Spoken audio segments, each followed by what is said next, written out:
করে যদি আমরা কোনো প্রফেশনাল কোর্সে যেতে চাই, ভালো কোনো কলেজে ভর্তি হতে চাই, সেটা ডিগ্রি কোর্সেই হোক না কেন বা প্রফেশনাল কোর্সেই হোক না কেন, তারা একটা ভর্তির আগে এন্ট্রান্স এক্সাম নিয়ে থাকে। ঠিক একই রকম ভাবে ক্যালকাটা ইউনিভার্সিটির আন্ডারে যদি আমরা ল করতে চাই, অর্থাৎ বিএ এলএলবি করতে চাই, তাহলেও কিন্তু তারা একটা এন্ট্রান্স এক্সাম কন্ডাক্ট করায়, যেটাকে আমরা সিইউএলইটি অর্থাৎ Calcutta university law entrance test বলে জানি। এই এক্সামটা বেসিক্যালি 50 মার্কের, সরি 100 মার্কের হয়, যার মধ্যে 50টা কোশ্চিন থাকে এবং প্রত্যেক কোশ্চিনের মার্ক হচ্ছে 2। পরবর্তীতে আমি সিলেবাসটা সম্পর্কে জানাবো, তোমাদেরকে ডিটেলস বলবো। বাট তোমরা যে ল পারসিউ করবে অ্যাজ এ ক্যারিয়ার অপরচুনিটি, এর মধ্যে তোমাদের আর কি কি করতে পারো, যে ল করে কি তোমার যে জীবনে আশাগুলো সেগুলো পূর্ণ হবে, এর মধ্যে কি কি অপরচুনিটি থাকতে পারে, তো সেটা নিয়ে একটা ব্রিফ আমি তোমাদেরকে জানিয়ে দিই। তো আমরা যেমনটা জানি যে গভর্নমেন্টের আমাদের 3টা পার্ট রয়েছে। অলরেডি যারা পলিটি পড়েছো ক্লাস 12-এ, 11-12-এ, তারা হয়তো জানো সেই বিষয়টা। আর যারা পড়নি তাদের চিন্তা করার কোনো বিষয় নেই, কারণ ক্লাসগুলো আমরা একদম বেসিক থেকে শুরু করবো। তো যারা এতদিন কোনো আর্টসের সাবজেক্ট, কেউ যদি সায়েন্স ব্যাকগ্রাউন্ড থেকে হয়ে থাকো, আর্টসের সাবজেক্টগুলো স্বাভাবিকভাবেই সে হয়তো পড়েনি, তো সেটা নিয়ে কোনো চিন্তা করার প্রয়োজন নেই, আমরা একদম বেসিক থেকে শুরু করব। ঠিক আছে? আর অনেকে হয়তো ভয় পেতে পারো যে স্যার টার্মিনাল, মানে এক্সামটা হবে ইংলিশে, আমাদের ইংলিশটা খুব উইক, আমরা বাংলা মিডিয়ামের ছাত্র। তো হ্যাঁ, গুড, অনেকেই বলছে পলিটি ছিল, তো ভালো কথা। আর যাদের ছিল না তাদেরও ঘাবড়ানোর কোনো দরকার নেই, কেউ যদি সায়েন্স ব্যাকগ্রাউন্ড থেকেও স্যার এসে থাকো। স্যার একটু ডিস্টার্ব করলাম, বলছি স্যার আমাদের সাবজেক্ট কটা ক্যালকাটা ইউনিভার্সিটি এলএলবি-তে? মেইনলি আমি এই যে, হ্যাঁ, এইভাবে কেউ কিন্তু প্লিজ কোশ্চিন রেজ করিও না এই মুহূর্তে। হ্যাঁ, তোমরা হয়তো এক্সাইটমেন্টে বলে বলে না, ঠিক আছে, ইটস ওকে, বাট আমি রিকোয়েস্ট করছি প্লিজ তোমরা একটু কিছুক্ষণের জন্য 15 থেকে 20 মিনিট একটু শান্ত থাকো। হ্যাঁ, আমি তোমাদেরকে সময় দিব, ঠিক আছে, বলার সময় দিব, যে তোমাদের যে যা যা ডাউট আছে বলো। আমি সেগুলোই, তোমাদের যেই ধরনের কোশ্চিনগুলো আসতে পারে না, এগুলো তো আমাদের অভিজ্ঞতা রয়েছে যে তোমরা কি ধরনের কোশ্চিন জিজ্ঞাসা করতে পারো, তো সেটাই আমি আগে সলভ করার চেষ্টা করছি তোমাদের, ঠিক আছে? হ্যাঁ, তো প্লিজ একটু তোমরা নিজেকে মিউট রাখো আর একটু কন্ট্রোল করো এক্সাইটমেন্টটা, আমরা শুরু করছি। তো যেমনটা বললাম যে, আর তুমি যেমনটা বললে যে 5টা কয়টা সাবজেক্ট থাকে। হ্যাঁ, আমাদের ব্যাচ কোঅর্ডিনেটর যেমনটা বললো, আমিও মেনশন করেছি যে প্লিজ হ্যান্ড রেজ করবে আগে, আর দয়া করে 15 থেকে 20 মিনিট কিছু রেজ করিও না যতক্ষণ না আমি কিছু জিজ্ঞাসা করছি, ঠিক আছে? তো যেই জায়গায় আমি ছিলাম যে ক্যারিয়ার অপরচুনিটি তোমাদের কি কি রয়েছে যদি এই 5 বছরের বিএ এলএলবি কোর্সটা করো। যেমনটা আমি বললাম যে আমাদের গভর্নমেন্টের যদি স্ট্রাকচার আমি দেখতে চাই, তাহলে আমি কিন্তু 3টা পার্ট পাই। ফার্স্ট পাই কি, লেজিসলেচার, ঠিক আছে, যেটাকে আমরা বাংলায় জানি কি আইনসভা, আমাদের যারা আইন তৈরি করে। সেকেন্ড যদি দেখি আমি, কি দেখবো, এক্সিকিউটিভ অর্থাৎ শাসন ব্যবস্থা। আর থার্ড যদি দেখি, সেটা হচ্ছে কি জুডিশিয়ারি, যারা ন্যায় প্রদান করে। ঠিক আছে, এগুলো যখন আমরা ডিটেলস পড়বো তখন ডিটেলস তোমাদেরকে বলবো। মেইন হচ্ছে কি আমাদের এখানে জুডিশিয়ারি। তোমরা যে ল করবে, ল ফিল্ডটা কার সাথে সম্পর্কযুক্ত? এই জুডিশিয়ারি ফিল্ডের সাথে, তাই না? আর জুডিশিয়ারি কি কাজ করে? ন্যায় প্রদান করে, আমাদের কনস্টিটিউশনকে রক্ষা করে, আমাদের ডেমোক্রেসিকে রক্ষা করে। মেইনলি এটা বেসিক যদি বলতে চাই। কিছুদিন আগে একটা সার্ভে বেরিয়েছিল যে আমাদের জুডিশিয়ারিতে কতগুলো সিট খালি রয়েছে। যদি সুপ্রিম কোর্টের কথা বলতে যাই, সেখানে মাত্র এখন 34 জন জাজ আছে। হ্যাঁ, 34 জন আমাদের জাজ রয়েছেন। আর যদি সিট খালির কথা আমি বলতে যাই, সেখানে মোস্টলি 30 থেকে 40% সিট খালি রয়েছে আমাদের সুপ্রিম কোর্টে। যদি আমি হাইকোর্টের কথা বলতে যাই, এমন এমন কিছু হাইকোর্ট রয়েছে সেখানে 60% পর্যন্ত সিট খালি রয়েছে। আর আমাদের ডিস্ট্রিক্ট বা সাব অর্ডিনেট কোর্টগুলো যদি বলতে যাই, তো অ্যাভারেজ 40 থেকে 50% সিট কিন্তু খালি রয়েছে। এবার কেউ যদি ল করার পরে জুডিশিয়ারিতে যেতে চাও, জাজ হতে চাও, তাহলে কিন্তু বুঝতে পারছো যে কতগুলো সিট খালি রয়েছে, তাই না? আর আরেকটা বিষয় আমি বলে রাখি যে একটা কথা বলা হয় জুডিশিয়ারিতে, যে justice delayed is justice denied. মানে কারো যদি ন্যায় পেতে দেরি হয়, সে তার ন্যায়টা আসলে ডিনাই করে দেওয়া হয়। যেমন আমি রিসেন্টলি আমাদের এক্সাম্পল হিসাবে যদি বলতে চাই, যে আমাদের ওয়েস্ট বেঙ্গলের যারা শিক্ষক, হ্যাঁ, তাদের একটা দীর্ঘদিন ধরে প্রোটেস্ট চলছে, প্রায় 2 বছর থেকে শহীদ মিনারের কাছে, তাই না? কেন প্রোটেস্ট করছে তারা? কারণ তারা মানে ন্যায্যভাবে যে চাকরিটা পাওয়ার কথা ছিল 2013, 14, 15 যেগুলো প্যানেল ছিল, সেগুলো আর কি বিভিন্ন মানে কুপথে বা অন্যায় পথে বা অন্যরকম ভাবে তারা নিযুক্ত হয়ে গেছে, বাট যারা যোগ্য প্রার্থী তারা পায়নি চাকরিটা। এটার এনসিও করার কাজ কার? সুপ্রিম কোর্ট, হাইকোর্ট বা আমাদের যারা কোর্ট রয়েছে, তাই না? তারা ন্যায় প্রদান করবে। আর সুপ্রিম কোর্ট বা হাইকোর্ট ন্যায় কখন প্রদান করতে পারবে? কামরান আলী, প্লিজ একটু একবার হোল্ড সিলেবাস করো বলবেন? কিছুক্ষণ নিজেকে। আমি বললাম তোমাকে যে আমি তোমাদের যা ডাউট আসতে পারে সেগুলো আমাদের জানা আছে, তো প্লিজ 10 থেকে 15 মিনিট নিজেকে একটু থামাও। তারপরে যদি আমি আনসার না দিই তোমার কোশ্চেনে, তখন তুমি জিজ্ঞাসা করবে, ঠিক আছে? তো এটা সবারই কাছে একটু রিকোয়েস্ট, সবাই নিজেকে একটু সাইলেন্ট রাখো, না হলে আমাকে আবার সবাই তখন মিউট করতে হবে পার্সোনালি, তো একটা খারাপ দেখাবে ওটা। তোমরা নিজেরাই একটু নিজেকে কন্ট্রোল করো, সেটা সবচেয়ে বেটার হয়। তো হ্যাঁ, যে জায়গাটাতে বলছিলাম আমি, কেউ যদি জুডিশিয়ারিতে ক্যারিয়ার পার্সিউ করতে চাও তাহলে কতটা অপরচুনিটি রয়েছে সেটা একটা বিষয়।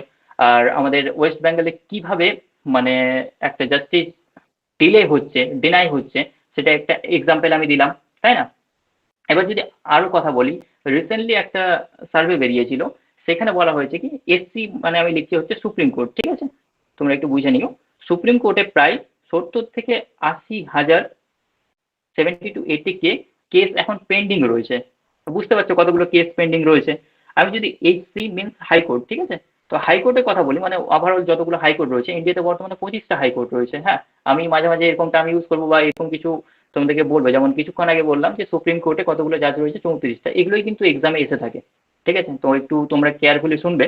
হাইকোর্টের কথা বলি, তাহলে বর্তমানে ইন্ডিয়াতে 25টা হাইকোর্ট রয়েছে। আর যদি রিসেন্টলি হাইকোর্টের কথা বলি তাহলে কোনটা? তেলেঙ্গানা হাইকোর্ট, আমাদের রিসেন্ট যেটা ক্রিয়েট হয়েছে।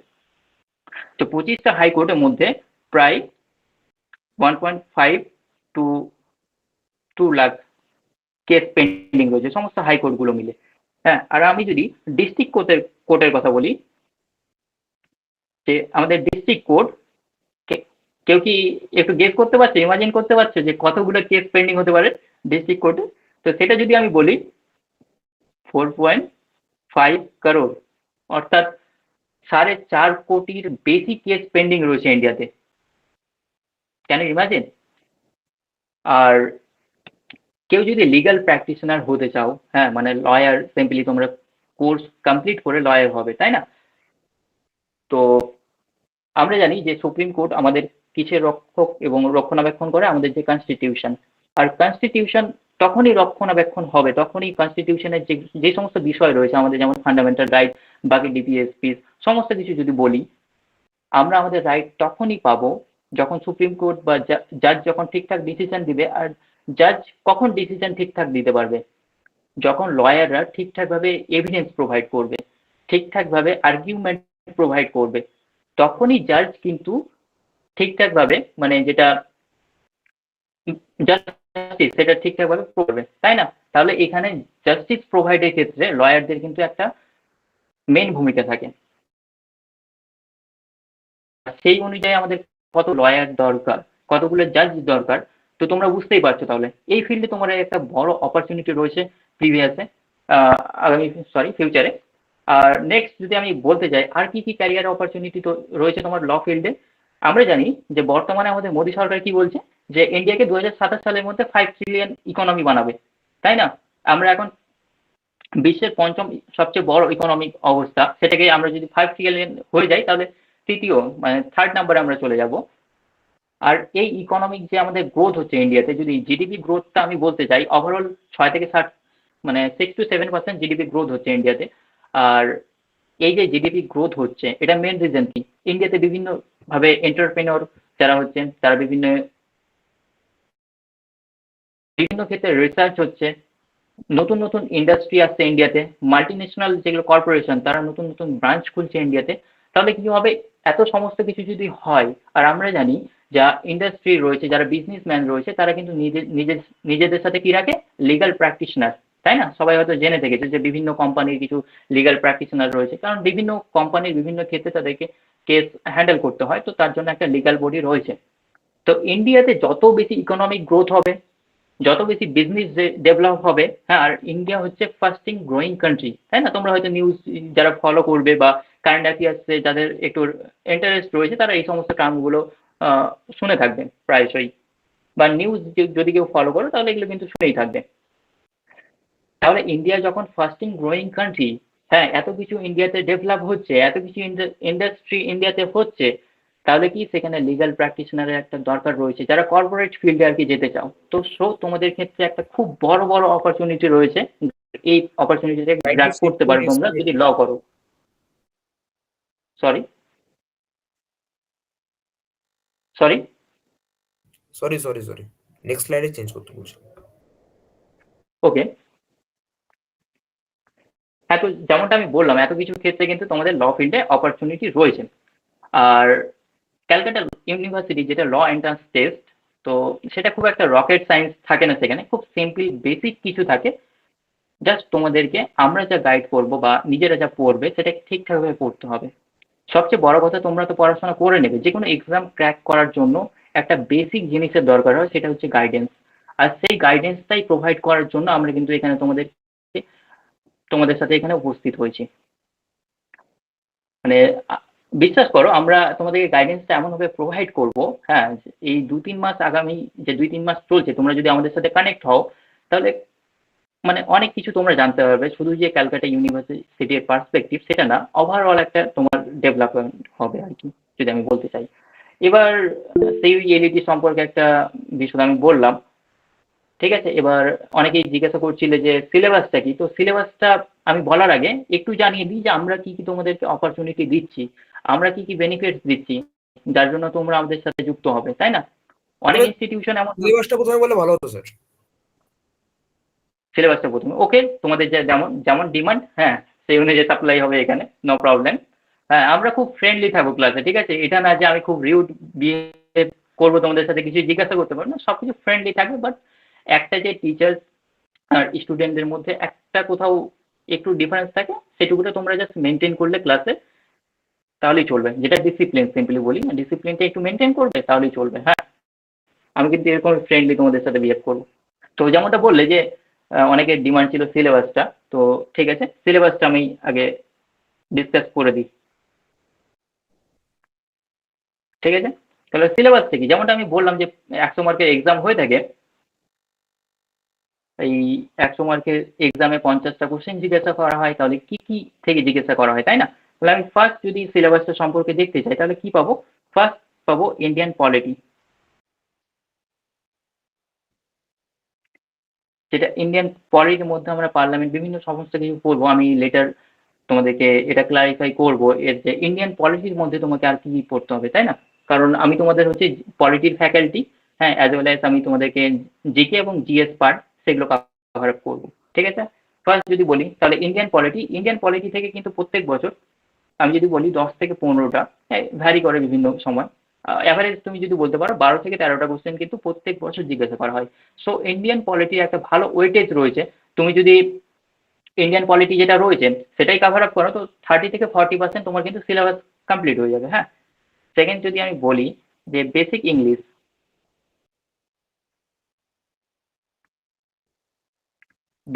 ক্লাস 12-এ যেমন ইংলিশটা তোমরা পড়েছো, সেটা যদি একটু কনসেপ্ট ঠিকঠাক থাকে, তাহলে কিন্তু তোমার ইংলিশটাতে কোনো সমস্যা হবে না আশা করি। থার্ড যদি বলি কারেন্ট অ্যাফেয়ার্স।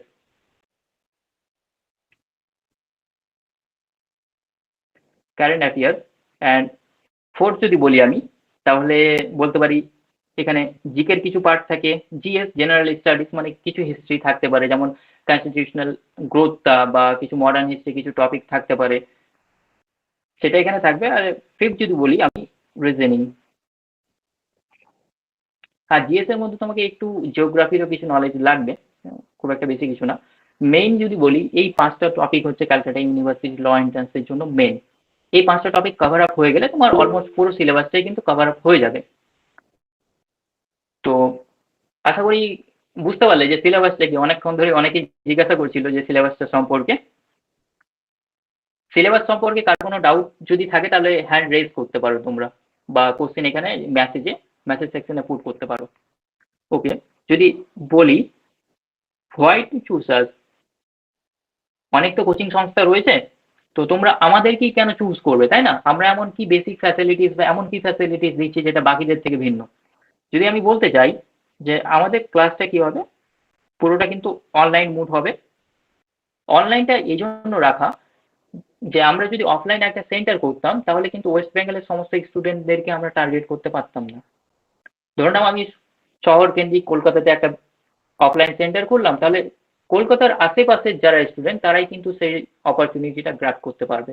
বাট যদি পুরো ওয়েস্ট বেঙ্গলের কথা বলি, পুরো পশ্চিমবঙ্গের কথা বলি আমি, সব স্টুডেন্টদের পক্ষে কিন্তু ক্যালকাটায় এসে সেখানে থেকে খেয়ে কোচিং করাটা কিন্তু সাধ্যের বাইরে বা অসম্ভব অনেক ক্ষেত্রেই হয়ে যায়, বিশেষ করে মেয়েদের ক্ষেত্রে আরো যদি বলি আমি। সেই জন্য অনলাইন এই জন্য রাখা যাতে তোমরা বাড়িতে বসেই এই ক্লাসটার অপরচুনিটিটা পেয়ে যাও। আর বেসিক্যালি যদি বলি অনলাইন ক্লাসটা হবে, ক্লাস কিন্তু সপ্তাহে আমাদের 5 দিন ক্লাস হবে। হ্যাঁ, মানডে থেকে ফ্রাইডে ক্লাস হবে, স্যাটারডে অফ থাকবে, আর যে আমাদের সানডে হবে। তাহলে উইকলি প্রত্যেক সানডেতে কিন্তু আমাদের উইকলি মক টেস্ট হবে। আমরা স্যাটারডে এই জন্যই অফ রাখছি যাতে 5 দিন আমরা যা পড়ালাম সেটা তোমরা রিভিশন ভালো মতো করে রবিবারে এসে ভালো মতো টেস্ট দিতে পারো, ঠিক আছে? উইকলি তো টেস্ট থাকছেই, সেগুলো একটু শর্ট লেন্থ টেস্ট হবে আর কি, কম মার্কে 20 মার্ক, 30 মার্ক, 50 মার্কের টেস্ট হতে পারে। আর যেটা মান্থলি টেস্ট হবে তোমাদের, সেটা যদি বলি, যেটা মান্থলি টেস্ট হবে সেটা কিন্তু ফুল মার্কের হবে। যেমন ক্যালকাটা ইউনিভার্সিটি ল এন্ট্রান্সের যে ধরনের প্যাটার্ন এসে থাকে ঠিক সেরকমই তুমি প্যাটার্ন এখানে পাবে মান্থলি বেসিসে। তো এটা ছিল অনলাইন ক্লাসের একটা বিষয়। আর সেকেন্ড যদি বলি, তো এক্সপিরিয়েন্স ফ্যাকাল্টি তো সব জায়গায় থাকে, সেটা আমি আর মেন বিষয় বলছি না। তো সত্যিকারের আমাদের ফ্যাকাল্টিটা খুব বেশি এক্সপিরিয়েন্স, কারণ এরা বিভিন্ন এন্ট্রান্স এক্সাম ক্লারিফাই করে মানে ক্লিয়ার করেছে নিজেরাও, দেন তোমাদেরকে পড়াচ্ছে। আর এটা গত 3 থেকে 4 বছর থেকে তারা এই ধরনের ক্যারিয়ারের সাথে যুক্ত। হ্যাঁ, ক্লাসের টাইমটা তোমাদেরকে বলছি। বেসিক্যালি আমাদের সন্ধ্যাতেই ক্লাস হবে, বিকালের পর থেকে সন্ধ্যা 7টা বা 8টা পর্যন্ত ম্যাক্সিমাম যদি বলি, তো ক্লাসটা হবে। পার্টিকুলারলি টাইমিংটা তোমাদের আমরা পরে নোটিফাই করে দেবো। তো একটা তো ফার্স্ট অনলাইন ক্লাস হবে। সেকেন্ড যদি বলি, আমাদের উইকলি একটা ভাইভা হবে। ভাইভা তো অনেকেই আমরা দিয়ে এসেছি ক্লাস 12 পর্যন্ত, অর্থাৎ একটা মৌখিক পরীক্ষা হবে। কারণ অনলাইন যেগুলো আমরা এক্সাম দিব অনেকেই বিভিন্নভাবে কারচুপি করতে পারো, যদিও আমাদের যেটা এক্সামিনেশন প্রসেস থাকবে সেটার ক্ষেত্রে তোমাদের কিন্তু যেটা ক্যামেরা সেটা কিন্তু ওপেন রাখতে হবে। তো আশা করি পারবে না, তবুও অনেকে অনেক স্মার্ট টেকনোলজি, অনেক কিছু স্মার্ট ওয়ার্ক ইউজ করে। তো সেই জন্য আমরা ভাইভাটা রেখেছি, যে এখানে 1 to 1 কল করে তোমাকে ইন্টারাকশন হবে ভিডিও কলের মাধ্যমে, আমরা তোমাদেরকে কোশ্চেন জিজ্ঞাসা করব। এটা থাকছে ভাইভা। আর সাথে কি থাকছে, ডাউট সলভিং। ক্লাসে তো ডাউট সলভ করা হবেই, এছাড়াও আমাদের টিম রয়েছে, আমরা নিজেরাও রয়েছি, যারা তোমাদেরকে যে কোনো সময় তোমরা মেসেজ করলে, কল করে আমরা সেটার রিসিভ করে তোমাদেরকে সলভ করব। আর উইকলি বেসিসেও কিন্তু আমাদের ডাউট সলভিং সেশন থাকছে, সেখানেও তোমরা কিন্তু ডাউট রেজ করতে পারো। আর সব থেকে যেটা ইম্পর্টেন্ট যদি আমি বলতে চাই, যে সব থেকে ইম্পর্টেন্ট যেটা অপরচুনিটি আমরা দিচ্ছি তোমাদের ক্ষেত্রে, সেটা হচ্ছে আমরা টপ 30 স্টুডেন্ট এখান থেকে বেছে নেব। এই যে মক টেস্টটা আমাদের হবে উইকলি বেসিসে, মান্থলি বেসিসে, তার মধ্যে থেকে আমরা প্রথম 30 জনকে বেছে নেব, যাদেরকে একটা আমরা কি প্রোভাইড করব, মেন্টরশিপ প্রোগ্রাম। এবার মেন্টরশিপ প্রোগ্রামটা কি, তাই না? বেসিক্যালি মেন্টরশিপ প্রোগ্রাম হলো ক্যালকাটা ইউনিভার্সিটি যারা প্রাক্তনী বা অনগোয়িং স্টুডেন্ট, জামিয়া মিলিয়া ইসলামিয়া, আলিগড় মুসলিম ইউনিভার্সিটি, এছাড়াও ফেমাস কিছু ন্যাশনাল ল ইউনিভার্সিটি রয়েছে, যেমন ক্যালকাটা, দিল্লি বা ব্যাঙ্গালুরুর মতো ব্রাঞ্চ থেকে আমরা, যারা অলরেডি এই ধরনের এক্সাম ক্র্যাক করেছে, যারা ল ফিল্ডে রয়েছে, অলরেডি সেখানকার এক্স স্টুডেন্ট হতে পারে বা অনগোয়িং স্টুডেন্ট হতে পারে, তারা তোমাদেরকে মেন্টরশিপ প্রোগ্রাম প্রোভাইড করবে। মানে 1 to 1 ইন্টারাকশন, তোমরা তাদেরকে কল করবে, তারা তোমাদেরকে কল করে তোমাদের কি কি সমস্যা হচ্ছে, এই যে তোমাদের জার্নি 2 থেকে 3 মাসে একটা প্রিপারেশনের সময়, তোমরা কি ধরনের প্রবলেম ফেস করছো তাদেরকে বলবে, তারা তাদের যেটা এক্সপিরিয়েন্স সেটা তোমাদের সাথে শেয়ার করবে। এছাড়াও কোনো ডাউট, যে কোনো ধরনের রিলেটেড ক্যারিয়ার অপরচুনিটি সব কিছুই তোমরা এই মেন্টরশিপ প্রোগ্রামে পেয়ে যাবে। আর এটা বিষয় আমরা টপ প্রথম 30 জন এই জন্যই আনছি যাতে তোমাদের মধ্যে কি থাকে, একটা কম্পিটিশন থাকে।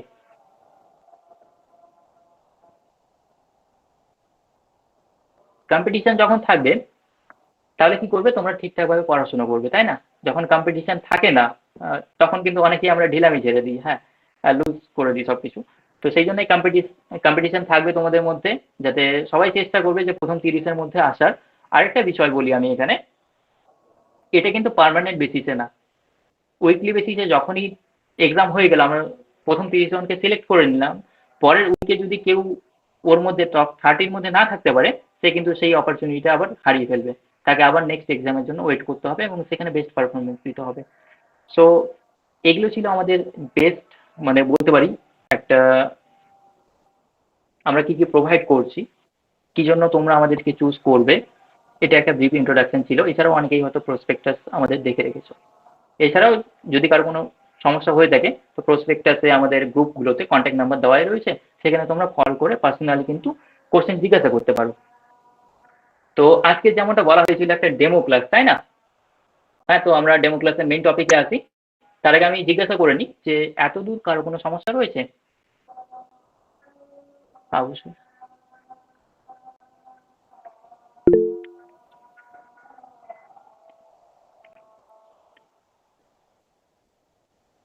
এস বিধান চন্দ্র সরকার, বলো দেখি কি বলছো। হ্যাঁ, একটু থামো। একজন বলেছে আবু সুফিয়ান সায়েন্স ব্যাকগ্রাউন্ড থেকে। দেখো, ল ফিল্ডটাতে কত অপরচুনিটি রয়েছে সেটা আমি তোমাকে বললাম। এবার তুমি তোমাকে নিজেকে ডিসাইড করতে হবে যে তুমি কি ফিল্ডে যেতে চাও, তোমার ইচ্ছাটা কি, তাই না?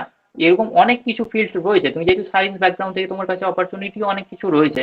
তো মেইনলি এটা ডিসিশনটা তোমাকে নিতে হবে যে তুমি কি জিনিসে বেশি এক্সপার্ট, তোমাকে করতে কি ভালো লাগে। এটা এটা না যে আমি সময়ের সাথে বা বাড়ির মানুষের চাপে, প্যারেন্টসের চাপে, বা অন্য কারোর চাপে, যে অনেকে এই হয়তো এই ক্যারিয়ারে গেছে, এই ধরনের প্রফেশনাল কোর্স করছে, তাহলে আমিও যাব, সেটা না। হ্যাঁ, শুনো তো দিল কি, অর্থাৎ তোমার মন কি বলছে, তোমার ইচ্ছা কিসে, তুমি কি কোর্স অপ্ট করলে নিজের বেস্ট তুমি দিতে পারবে, তুমি সেই কোর্সই করো। আর যেটা অপরচুনিটি কথা বললাম ল ফিল্ডে, সেটা তো আমি প্রথমেই বলে দিলাম। আর লটা মেনলি তোমাকে 5 বছরে করতে হবে। 3 বছরের লয়ের খুব একটা ভ্যালিউ নেই। যদি করতে চাও তাহলে করতে পারো, বাট সেটা তোমার বটতলার উকিল বাবু ছাড়া খুব একটা ভালো কিছু হবে না। বাট 5 বছরে করলে তোমাদের অপরচুনিটি কি কি সেটা আমি অলরেডি ডিসকাস করলাম। হ্যাঁ, নেক্সট এখানে অনেকেই হ্যান্ড রেজ করেছো, তো এক এক করে বলো যে কার কি কোশ্চেন।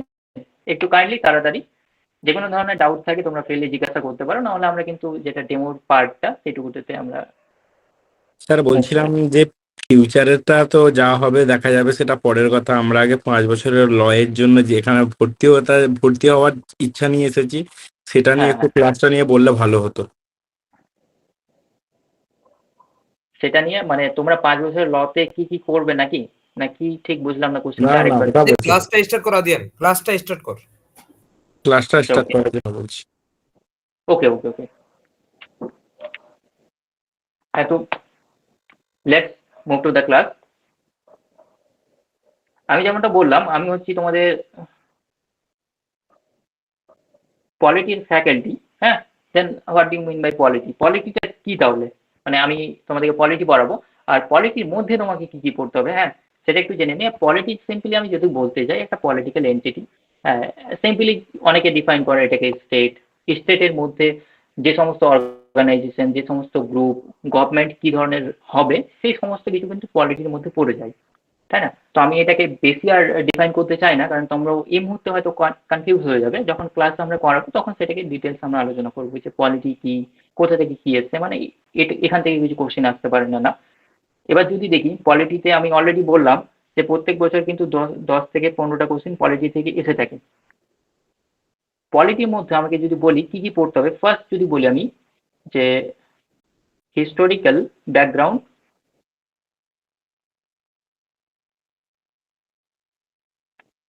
অফ ইন্ডিয়ান কনস্টিটিউশন, আমাকে হিস্টোরিক্যাল ব্যাকগ্রাউন্ড পড়তে হবে ইন্ডিয়ান কনস্টিটিউশনের। সেকেন্ড যদি বলি যে আমাদের যে কনস্টিটিউশন, সংবিধান রয়েছে, সংবিধানটা কি? কোনো দেশের একটা ল, মানে যেই লয়ের দ্বারা কোনো একটা দেশ চালিত হবে, সেগুলো যেখানে রিটেন বা আনরিটেন যে প্রকারই হোক না কেন, সেটা যেখানে মেনশন থাকে, সেটাকে আমরা সিম্পলি কনস্টিটিউশন বলে থাকি।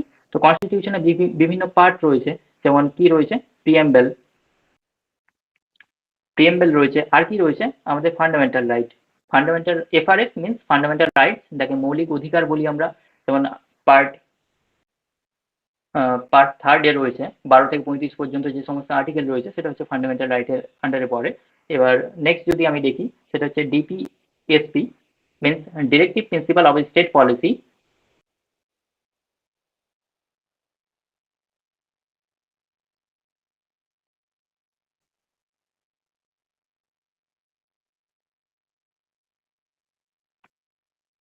কন্টিনিউ কর, ওরা ওখানে দেখছি, কন্টিনিউ কর। ইয়েস ইয়েস ইয়েস, গ্রুপে সমস্ত কিছু ডিটেলস দিয়ে দেওয়া হবে। সো সেখান থেকে তোমরা কিন্তু পেয়ে যাবে ইনফরমেশন গুলো, এটা নিয়ে ঘাবড়ানোর কিছু নেই। DPSP means directive principal of state policy, সেটা হচ্ছে নির্দেশমূলক নীতি, যে আর্টিকেল 36 থেকে 51 পর্যন্ত পার্ট 4 যে সমস্ত কিছু রয়েছে সেটাকে আমরা বলি ডিপিএসপি, অর্থাৎ বাংলাটা নির্দেশমূলক নীতি। এছাড়া আমাকে কি কি পড়তে হবে, যদি আমি সিম্পলি বলি, কিছু আইএনটি মিনস ইম্পর্টেন্ট আর্টিকেল পড়তে হবে, ঠিক আছে, আমরা সেগুলো বলে দেবো। কিছু important constitutional amendment, CAA, that means constitutional amendment act. তো কিছু কনস্টিটিউশনাল অ্যামেন্ডমেন্ট আমাকে পড়তে হবে। অ্যামেন্ডমেন্টটা কি, যেমন আমরা দেখি না যে আমাদের প্রত্যেক বছর কোনো একটা বই রিভাইজ ভার্সন বের হয়, সেটাকে সেটার মধ্যে যদি নতুন অ্যাড করতে হয় বা সেখান থেকে নতুন কিছু পুরনো কিছু রিমুভ করতে হয়, কিছু ধরো ওয়ার্ড স্পেলিং মিস্টেক হয়ে গেছে সেটা কারেক্ট করতে হয়, তো সেই জন্য একটা রিভাইজ ভার্সন বের হয়, তাই না? ঠিক একই রকম ভাবে আমরা যখন কনস্টিটিউশনের মধ্যে, আমাদের সংবিধানের মধ্যে নতুন কিছু অ্যাড করব, সেটা সংশোধন করব, সেখান থেকে কিছু রিমুভ করব, এরকমটা যদি করা হয়ে থাকে সেটা কি হবে, তাহলে কনস্টিটিউশনাল সংশোধন, তাই না? সেটাকে ইংলিশে বলা হয় CAA, that means constitutional amendment act. যখন অ্যাক্ট তৈরি হয়ে যায় তখন অ্যাক্ট বলা হয়, মেনলি কনস্টিটিউশনাল অ্যামেন্ডমেন্ট সেটাকে বলা হয়, ঠিক আছে? এগুলো আমাকে পড়তে হবে। আর থার্ড যদি বলি আমাকে আর কি পড়তে হবে, এনিওয়ান? কিছু কারেন্ট ইস্যু পড়তে হবে যেগুলো রিলেটেড পলিটি। ধরে নাও কিছু কারেন্ট নিউজ চলছে, যেমন আমি রিসেন্টলি বলতে পারি যে কি চলছে, বলো কিসের মরশুম চলছে এটা, 2024-এ কি হবে, আমাদের লোকসভা ভোট হবে, তাই না? এমপি দের ইলেকশন করবো আমরা ভোটাধিকারের মাধ্যমে। তো এই এমপির ইলেকশন থেকে বা এই রিলেটেড কিছু হয়তো এক্সামে আসতে পারে, তো এরকম কারেন্ট রিলেটেড ইস্যুগুলো কিন্তু আমরা ক্লাসে ডিসকাস করব। আর ফোর্থ যদি আমি বলতে চাই, overall view of our constitution.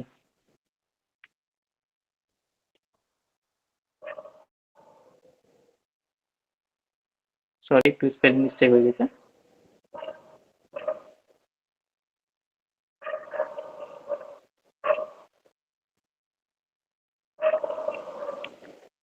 এই যে চারটা মেইন টপিক, হ্যাঁ, এই সমস্ত কিছুই কিন্তু আমাকে পলিটির মধ্যে পড়তে হবে, এর বাইরে খুব একটা কিছু না। কিছু মিক্সেলিয়াস জিনিস রয়েছে যেগুলো আমরা অবভিয়াসলি ক্লাসের মধ্যে ডিটেলস আলোচনা করব। হ্যাঁ, অনেকে বলছে যে মালদ্বীপ কারেন্ট নিউজ, বাট এটা আর কি জিও পলিটিক্সের মধ্যে অনেকটা চলে যায়। হ্যাঁ, তোমার যদি আমি জিকের মধ্যে বলতে পারি তাহলে অনেকে এটা আসতে পারে যে মালদ্বীপের ক্যাপিটালটা কি, বা আমাদের লাক্ষাদ্বীপের ক্যাপিটাল কি, বা আমাদের ইউনিয়ন টেরিটরি কি, এই ধরনের কোশ্চেন আসতে পারে। বাট বেসিক্যালি যেটা ইন্ডিয়া মালদ্বীপে যেটা চলছিল, যেটা রিলেশন ডিপ্লোম্যাটিক টাইপসের একটা ইস্যু চলছিল, যে সেখানকার টুরিস্টদের নিয়ে মোদিজি একটা টুইট করে দিয়েছিল, ছবি পোস্ট করেছিল সেটা নিয়ে। তো সেগুলো আর কি খুব বেশি ইম্পর্টেন্ট না। ইম্পর্টেন্ট কি কি কারেন্টে নিউজ থেকে পড়তে হবে সেটা তোমাদের কারেন্ট অ্যাফেয়ার্সের যিনি ফ্যাকাল্টি থাকবেন তিনি তোমাদেরকে ভালো মতো ডিটেলস বলবেন, ঠিক আছে? এবার তো পলিটির মধ্যে কি কি জিনিস, আমাদের কনস্টিটিউশনটা কি, সেটাও আমি তোমাদেরকে সিম্পলি ব্রিফলি একটা বললাম। মেনলি আজকে যেটা আমি তোমাদেরকে পড়াতে চাই সেটা হচ্ছে প্রিএমবেল, ঠিক আছে? তো চলো শুরু করা যাক, যে তাহলে এই প্রিএমবেলটা কি।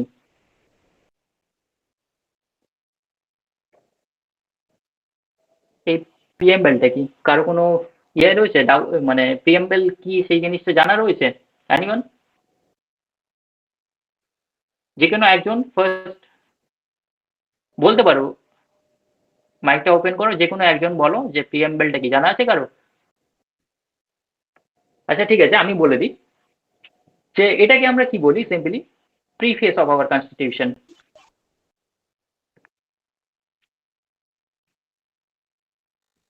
তো যেটা প্রিএমবেল তাহলে কি, ধরুন না যে কোনো আমরা যখন বই কিনবো মেলাতে গিয়ে, কিছুদিন আগেই ক্যালকাটার বই মেলা হয়ে গেল, যখন আমরা বা বিভিন্ন শহর কেন্দ্রিক বা আমাদের যেটা ডিস্ট্রিক্ট রয়েছে সেখানে বই মেলা কিন্তু ঠান্ডার সময় হয়ে যায়, প্রত্যেক ডিস্ট্রিক্টেই সেটা হয়। আমরা যখন সেখানে বই কিনতে যাই বা বিভিন্ন বইয়ের দোকানে বই কিনতে যাই, ধরে নাও সেটা কোনো গল্পের বই হোক, যে কোনো কবিতার বই হোক, সরি, নাটক হোক না কেন, তাহলে আমরা কি দেখবো, বইটার হয়তো প্রথমে নাম দেখবো, যে নাম দেখে বুঝতে পেরে যাবো যে এই বইটা এই রিলেটেড। যদি নাম দেখে বুঝতে না পারি, এক দুটো পেজ আমি টার্ন করবো, দেন কি দেখবো, সেখানে একটা ছোট্ট সামারি রয়েছে বইটার সম্পর্কে, সেই ছোট্ট সামারিটা যদি আমি পড়ি, দেন আমি কিন্তু পুরো বইটার মেন বিষয়টা কি, মেন ভিউটা কি, বইটা কি নিয়ে লেখা হয়েছে, সেই সমস্ত কিছু আমি কিন্তু জানতে পেরে যাব। ঠিক একই রকম ভাবে আমাদের যে কনস্টিটিউশন রয়েছে, তাই না, আমাদের যে সংবিধান রয়েছে, এখানে মেন বিষয়গুলো কি কি রয়েছে, এখানকার জনগণকে কি কি রাইট দেওয়া হয়েছে, আমাদের ফান্ডামেন্টাল রাইট কি, ডিপিএসপি কি, আমাদের গভর্নমেন্টের স্ট্রাকচারটা কি হবে, এখানে ডেমোক্রেসি হবে না অটোক্রেসি হবে না আলাদা কিছু ফর্ম অফ গভর্নমেন্ট হবে, হ্যাঁ, আমরা আমাদের যে ধর্ম সেটা ফ্রিলি সবাই পালন করতে পারবো না, স্টেটের ক্যারেক্টারটা কি হবে, ওয়েলফেয়ার স্টেট হবে না অন্য ধরনের, যেমন আমাদের কাছে লিবার্টি থাকবে না, ইকুয়ালিটি থাকবে না, সবার মধ্যে সাম্য থাকবে না, এই যে সমস্ত কিছু আমাদের কনস্টিটিউশনের মেন বিষয়, এগুলো সংক্ষিপ্ত আকারে যেখানে বর্ণনা রয়েছে সেটা হচ্ছে প্রিএম্বল, যারা আমি যদি বাংলাটা বলি সেটাকে প্রস্তাবনা বলা হয় বাংলাতে। তো আশা করি বুঝাতে পারলাম যে প্রিএম্বলটা কি। এটাকে এমনিতেও প্রিফেস বলা হয়ে থাকে।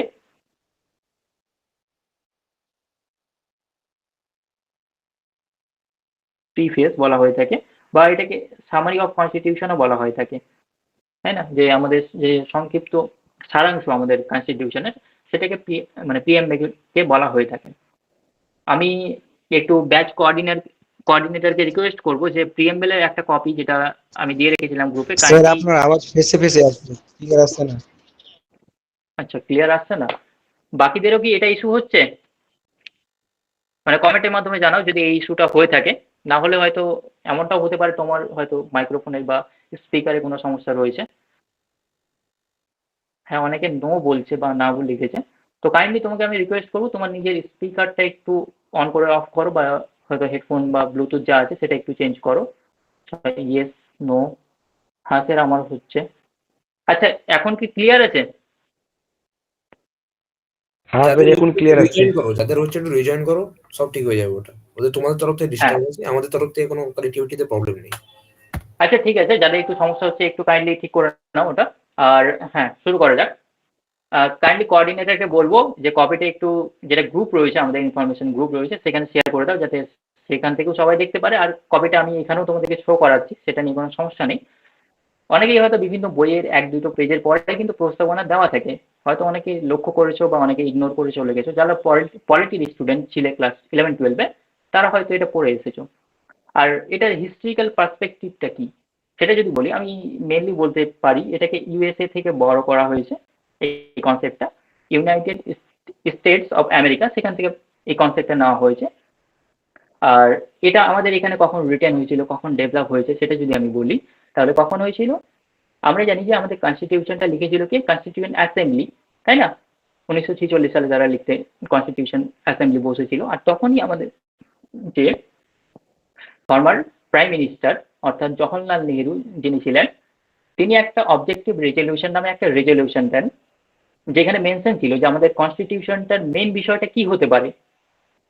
সেখানে সমস্ত কিছু রিটেন ছিল যে আমাদের কনস্টিটিউশনে এই সমস্ত রাইট দেওয়া থাকবে, এই সমস্ত বিষয় হবে। তো সেটাকেই পরবর্তীকালে আমরা প্রিয়াম্বল হিসাবে অ্যাডপ্ট করে নিয়েছি। মানে সেখানে কিছু মডিফাই অবশ্যই হয়েছে, না হওয়া না, কিন্তু সেখান থেকেই মানে এটাই হচ্ছে historical perspective of our preamble. এবার প্রিয়াম্বলটা কি, মানে সেটা তো আমি অবশ্যই অলরেডি বললাম তোমাকে।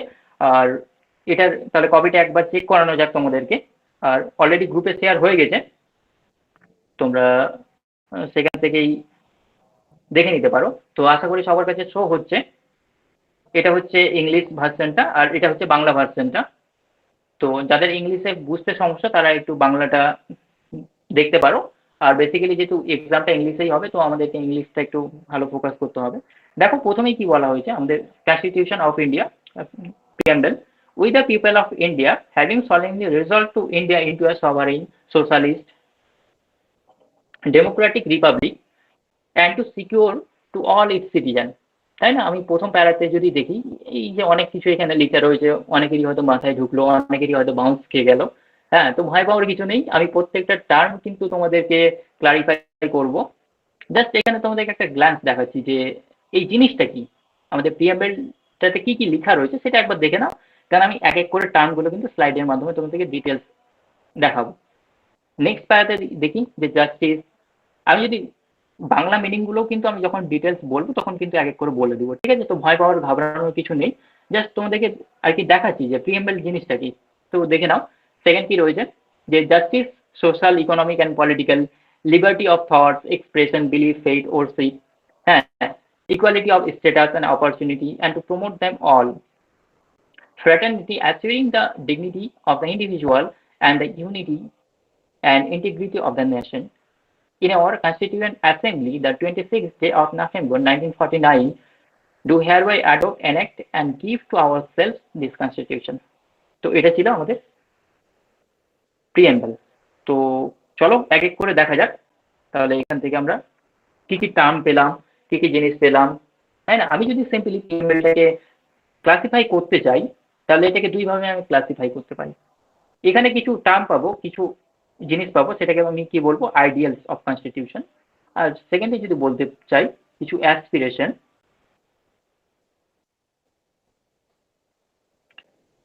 প্রিএম্বলে কিছু রয়েছে কি আইডিয়ালস, আর কিছু কি রয়েছে অ্যাসপিরেশন। ওকে, তো আইডিয়ালস গুলো কি কি সেটা দেখে নিই আমি। ফার্স্ট আমি কি টার্ম দেখলাম, সভারেইন, যেটা সভারেইন, ইন্ডিয়া ইজ এ সভারেইন কান্ট্রি, হ্যাঁ, সার্বভৌম দেশ, যার বাংলাটা আমি ডিফাইন করব, হ্যাঁ, ঘাবড়ানোর কিছু নেই, প্রত্যেকটা আমি ডিফাইন হবে আলাদা আলাদা করে। আমি জাস্ট এখানে আইডিয়ালস গুলো কি আর অ্যাসপিরেশন গুলো কি সেটা লিখছি। সভারেইন, সেকুলার, সোশ্যালিস্ট,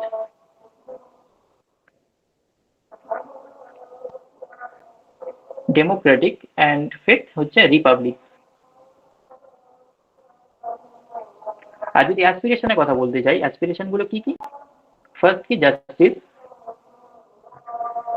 সেকেন্ড যদি বলি লিবার্টি, ইকুয়ালিটি অ্যান্ড ফ্র্যাটার্নিটি। এগুলো তো হচ্ছে আমাদের অ্যাসপিরেশন, ঠিক আছে।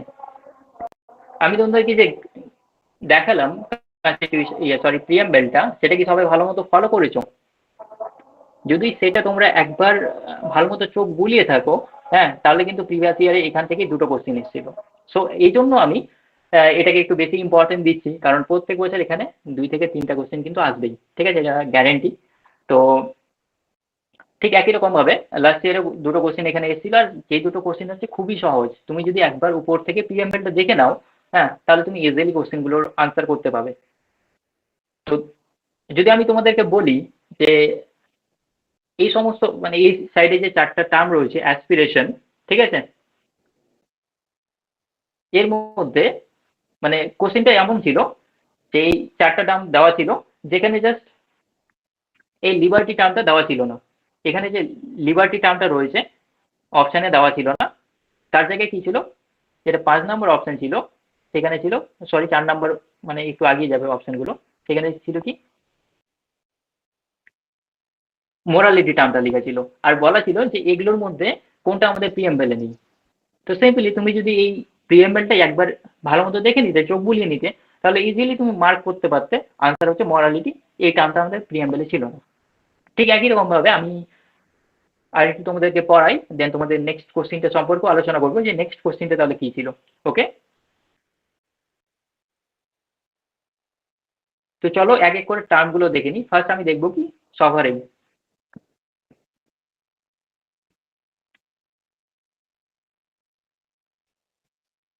তাহলে সভারেইন মানে এটার যদি বাংলাটা বলি, সার্বভৌম, সরি আমার বাংলাটা একটু বোঝার চেষ্টা করিও, ঠিক আছে, সার্বভৌম লেখা আছে এখানে। তো সার্বভৌম জিনিসটা কি, তাই না? সর্বপ্রথম আমাকে সেটা জানা উচিত, সার্বভৌম আমি কাকে বলবো। আমাদের দেশ বা যে কোনো দেশ বিশ্বের যখন যে কোনো ডিসিশন নেই, হ্যাঁ, সেটা ইন্টারনাল ডিসিশন হোক বা এক্সটার্নাল কোনো ফরেন ডিসিশন হোক না কেন, যখন তারা ডিসিশনটা নিবে, তখন বাইরে যে কোনো আদার্স যারা কান্ট্রি রয়েছেন, তার নেবারিং কান্ট্রি, বা আমরা যেমন জানি যে ইউএসএ সবার কাছে একটু নাক গলায় যে কোনো ডিসিশন নেওয়ার ক্ষেত্রে, তার কোনো হোক, বা ইন্টারন্যাশনাল অর্গানাইজেশন, যেমন আমি ইউনাইটেড নেশনস দেখেছি, ওয়ার্ল্ড ব্যাংক দেখেছি, নাটো দেখেছি, হ্যাঁ, ইউরোপিয়ান ইউনিয়ন, এরকম অসংখ্য ইন্টারন্যাশনাল অর্গানাইজেশন রয়েছে। তারা যদি প্রেসারাইজও করে কারো ডিসিশনকে, কোনো দেশের ডিসিশনকে, তারা মোল্ড হবে না। সিম্পলি যে কোনো দেশ যখন তার নিজের ডিসিশন নিজে নিতে পারবে, তাকেই বলা হয় সার্বভৌম দেশ বা সভারেইন। যদি আমি এখন রিসেন্ট কিছু এক্সাম্পল দিয়ে তোমাদেরকে বোঝাতে চাই, যে আমরা দেখছি যে কোভিডের সময় থেকেই ইউএস আর রাশিয়ার সাথে ইউক্রেনে কিন্তু একটা যুদ্ধ চলছে, তাই না? অলরেডি এটা এখনো কন্টিনিউ হচ্ছে।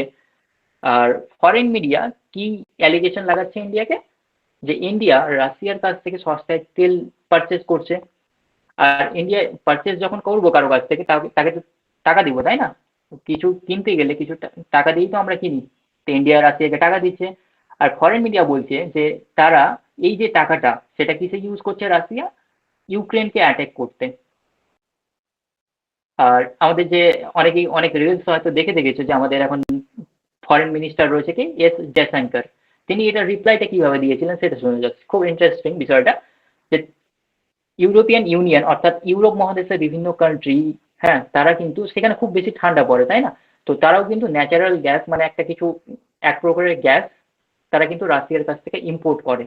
তো আমাদের জয়শঙ্কর যে ফরেন মিনিস্টার, তেনার আনসারটা, রিপ্লাইটা এমনভাবে ছিল যে তোমরা যে জিনিসটা পারচেস করছো তার বদলে টাকা দিচ্ছ, সেই টাকাটা মানে রাশিয়াকে যুদ্ধ করার কাজে, রাশিয়া ইউক্রেনকে অ্যাটাক করার কাজে কাজে লাগাচ্ছে না।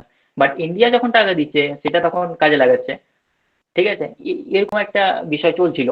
সেই মোমেন্টে আমাদের লাস্ট ইয়ার দিল্লিতে G20 সাবমিট হয়েছে। G20 পোস্টটা তোমরা সব জায়গায় দেখেছো। G20 মিনিং হচ্ছে যে গ্লোবাল যেগুলো 20 কান্ট্রি রয়েছে তাদের নিয়ে একটা সাবমিট হয় প্রত্যেক বছর, যেটা লাস্ট ইয়ার ইন্ডিয়াতে হয়েছিল। তখন যে ইউএসএ, ওয়েস্টার্ন মিডিয়া, তারা ইন্ডিয়াকে প্রেসারাইজ করার চেষ্টা করছে যে তোমরা রাশিয়াকে ক্রিটিসাইজ করো, কারণ রাশিয়া কেন ইউক্রেনকে অ্যাটাক করেছে, স্বাভাবিকভাবেই ক্রিটিসাইজ করার কথা। কিন্তু ইন্ডিয়ার মেইন ইয়েটা কি ছিল, ইন্ডিয়াকে এত মানে প্রেসারাইজ করা সত্ত্বেও ইন্ডিয়া রাশিয়াকে কিন্তু ক্রিটিসাইজ করেনি। কেন করেনি? কারণ 1971 সালে যখন যুদ্ধ হয়, 1998 সালে যখন যুদ্ধ, 1971 সালে কার হয়েছিল? যখন মানে পাকিস্তানের কাছ থেকে আমাদের যে বাংলাদেশ তখন আজাদি পায়, আর আমাদের ইন্দিরা গান্ধী গভর্নমেন্ট কি করেছিল, তাকে হেল্প প্রদান করেছিল, তাই না? সেটা হয়তো সবাই আমরা জানি। আর 1998 সালে আমাদের কি হয়েছিল, অটল বিহারী বাজপেয়ী যখন গভর্নমেন্ট ছিল তখন আমাদের নিউক্লিয়ার টেস্ট হয়, যখন আমাদের এপিজে আব্দুল কালাম আজাদ, হ্যাঁ, যার নাম অনুসারে আমরা আমাদের ইনস্টিটিউশনের নাম রেখেছি, তিনি যখন আমাদের প্রেসিডেন্ট ছিলেন, ঠিক আছে? তো কেমন কতটা গ্লোরিয়াস একটা সময় ছিল আমাদের দেশের কাছে, যে আমরা নিউক্লিয়ার যে পরীক্ষা সেটাতে সফল হয়েছিলাম। তখন কি করেছিল যে ওয়েস্টার্ন কান্ট্রিজ, বিশেষ করে ইউএসএ, হ্যাঁ, ইন্ডিয়াকে অনেক কিছু থ্রেট দিয়েছিল যে ইন্ডিয়ার উপর বিভিন্ন কিছু বয়কট করবো। 1971 সালে পর্যন্ত ইন্ডিয়াকে অ্যাটাক করার জন্য যে আমাদের ভারত মহাসাগর, সেখানে কিন্তু জাহাজ পাঠিয়ে দেয়, নিউক্লিয়ার ওয়েপন যুক্ত জাহাজ, রাশিয়া, ইউএসএ এবং ইউরোপিয়ান ইউনিয়ন। বাট সেই মুহূর্তে একমাত্র রাশিয়া আমাদেরকে হেল্প করেছিল, এবং রাশিয়া নিজের যুদ্ধ জাহাজ ইন্ডিয়াতে পাঠিয়েছিল, যাতে ইউএসএ ইন্ডিয়াতে অ্যাটাক না করতে পারে। এই যে এতটা পুরনো ডিপ্লোম্যাটিক রিলেশন রয়েছে রাশিয়ার সাথে, সেই জন্য ইন্ডিয়া কিন্তু রাশিয়াকে কোনো কিছু বলে না। আর ইন্ডিয়া হচ্ছে রাশিয়ার কাছ থেকে সবচেয়ে বেশি ইম্পোর্ট করে কি, বিভিন্ন আর্মস অ্যান্ড অ্যামিউনিশন, টেকনোলজি। হ্যাঁ, রিসেন্ট আমরা হয়তো দেখলাম যে রাশিয়া 4জন অ্যাস্ট্রোনটকে আমাদের ট্রেনিং দিবে স্পেসে যাওয়ার জন্য, তাই না? হয়তো কেউ কারেন্ট অ্যাফেয়ার্স ফলো করে সেটা দেখতে পারবে, সেখানে মেনশন রয়েছে। তো কি, যে বাইরের কিছু ইউনিয়ন, বাইরে কিছু গ্রুপ ইন্টারন্যাশনাল, বাইরের কিছু দেশ ইন্ডিয়াকে প্রেসারাইজ করছে যে না, তুমি একটা দেশকে ক্রিটিসাইজ করো, এই দেশের সাথে রিলেশন তোমার রাখতে হবে না। বাট ইন্ডিয়া কি করলো, যে না, আমার ডিসিশন আমি নেবো, তুমি বলার কে? এটাই হচ্ছে sovereign. Is it clear to all of you, dear aspirant? আশা করি বুঝাতে পারলাম সবাইকে। Comment, yes sir. হ্যাঁ, কি বোরিং লাগছে নাকি? মানে কারো কোনো ইয়ে দেখছি না, অনেকে আবার লিফট করে যাচ্ছ, কি ব্যাপার? বোর হয়ে যাচ্ছে নাকি? না ভালো লাগছে, মজা লাগছে? অনেকে আবার লেট হয়ে গেল, কোথায় 40 জনের কাছাকাছি ছিল, এখন 25 জন। তো কি ভালো লাগছে তো তোমাদের নাকি? কন্টিনিউ করবো?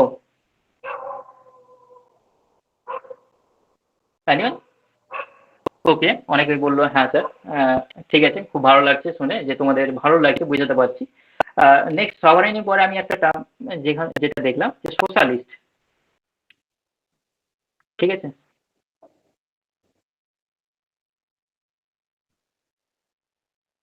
সোশ্যালিস্ট মানে হচ্ছে সমাজতান্ত্রিক।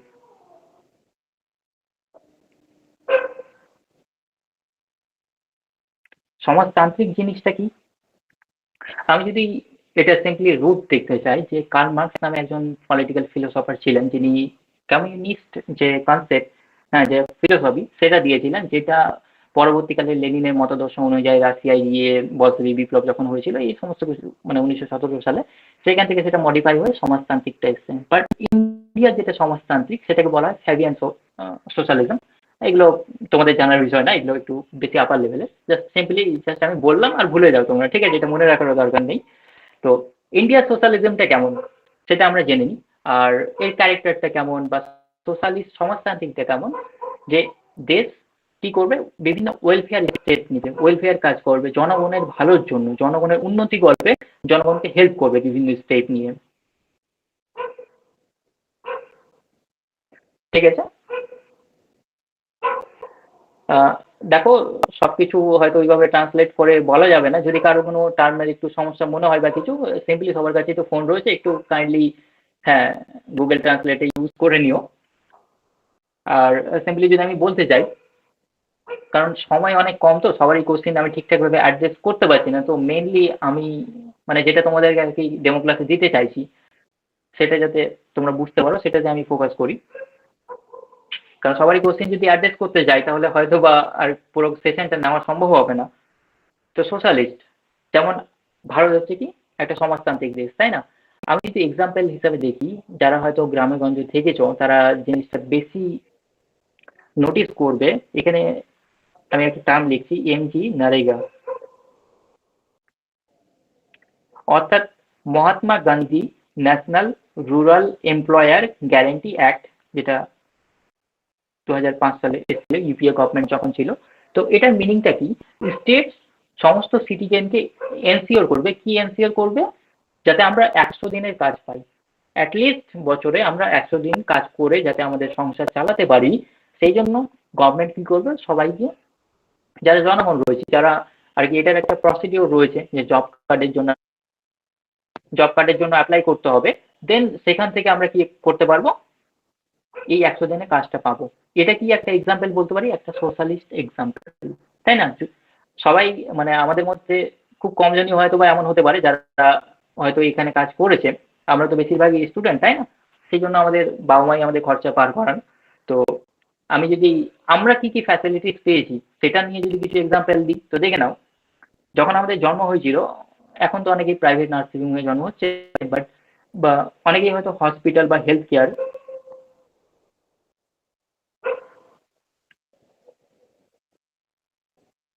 যেটা হেলথ কেয়ার, আমাদের হেলথ কেয়ার সিস্টেম, যেটা হসপিটাল, জন্মের পরেই, হ্যাঁ, মানে আমরা যখন ছোট থাকি বা যখন আমাদের জন্ম হয় বা মায়ের পেটে থাকি, তখন থেকেই কিন্তু হসপিটালে আমরা ফ্রি ট্রিটমেন্ট পাই। আর সেটা জন্মের পরেও পাই, হ্যাঁ, সবাই হয়তো হসপিটালে ট্রিটমেন্ট আমরা করিয়েছি।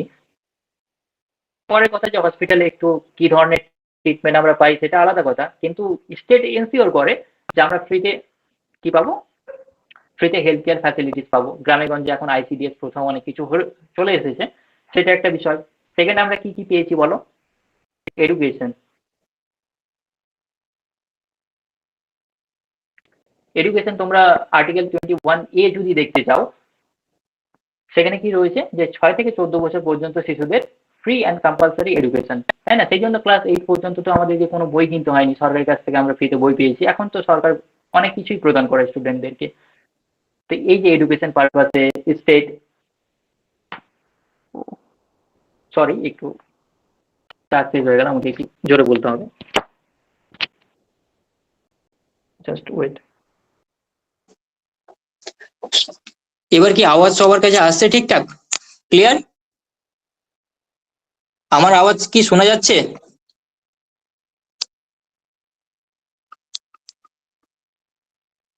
কাইন্ডলি একটু কমেন্টের মাধ্যমে জানাবে একটু, আর কি ব্লুটুথের চার্জ শেষ হয়ে গেল। হ্যাঁ, ইয়েস, থ্যাংক ইউ, ক্লিয়ার বললো সবাই।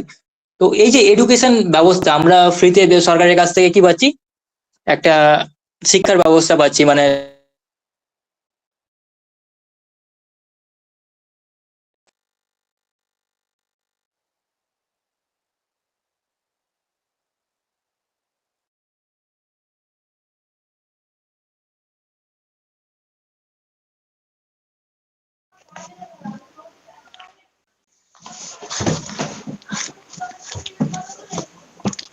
স্যার কিছুই শোনা যাচ্ছে না স্যার। স্যার রাখলাম।